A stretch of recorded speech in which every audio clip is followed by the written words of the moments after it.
Oi, gente, boa noite, tudo bem? Eu espero que sim.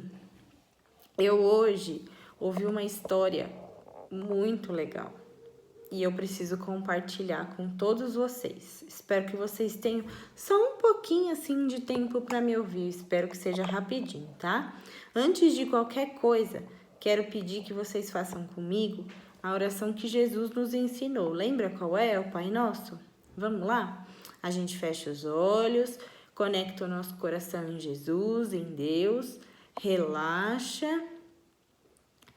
Pai nosso que estais no céu, santificado seja o vosso nome, venha a nós o vosso reino e seja feita a tua vontade, assim na terra como no céu. O pão nosso de cada dia nos dai hoje, perdoa as nossas dívidas, assim como nós perdoamos os nossos devedores. E não nos deixes cair em tentação, pois teu é o reino, o poder e a glória para sempre. Amém.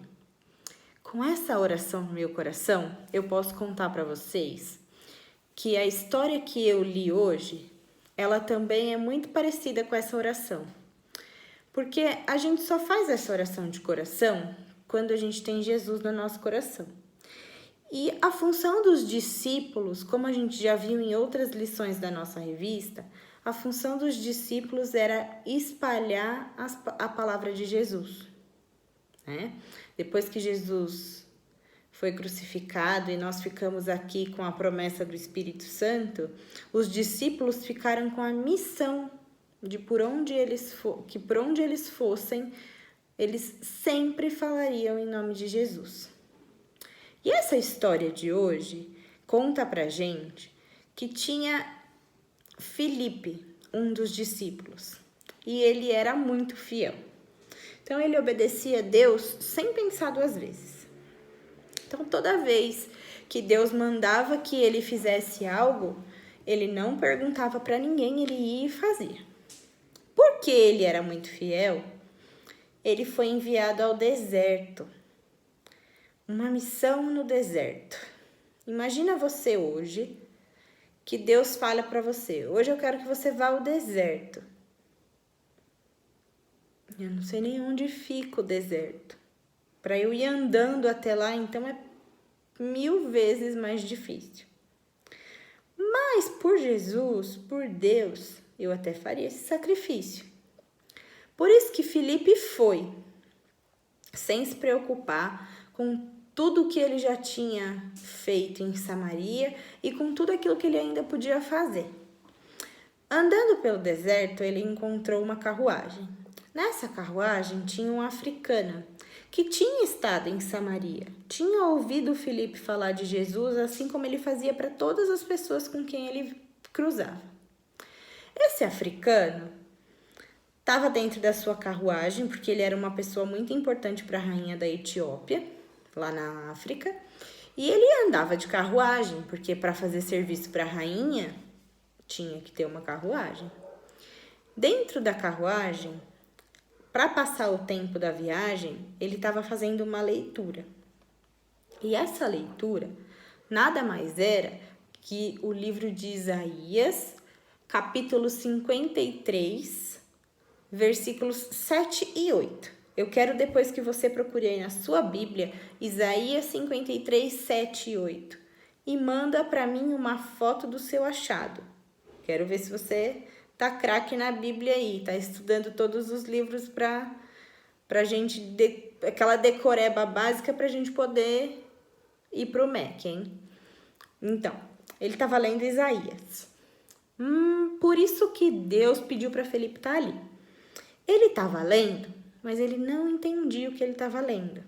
Assim como quando a gente ganha um brinquedo novo e pega o manual de instrução e a primeira página que a gente abre está escrita em japonês. Japonês eu não entendo. Era japonês que o etiopiano estava lendo? Não. Ele estava lendo na língua dele.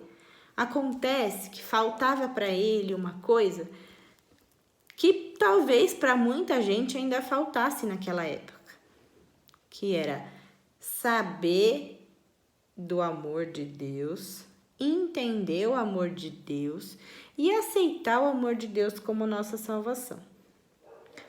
por isso Felipe tinha aquela missão. Imagina você que um dia você pode ser um missionário para levar a palavra de Deus para onde ainda não saibam dela. A gente não sabe. Pode ser eu, pode ser você, pode ser minha mãe. Ninguém sabe. Mas Jesus e Deus, eles usam a gente para espalhar o amor dele pelo mundo. Foi isso que aconteceu. Quando o Felipe perguntou para o cara se ele estava entendendo o que estava lendo e o cara disse que não, ele convidou o Felipe para entrar com ele na carruagem. E Felipe explicou para ele não só aquela história que ele estava lendo, mas explicou para ele muito mais. Explicou que abaixo do céu não existe nenhum outro nome pelo qual nós devemos ser salvos. Esse versículo está lá em Atos 4:12.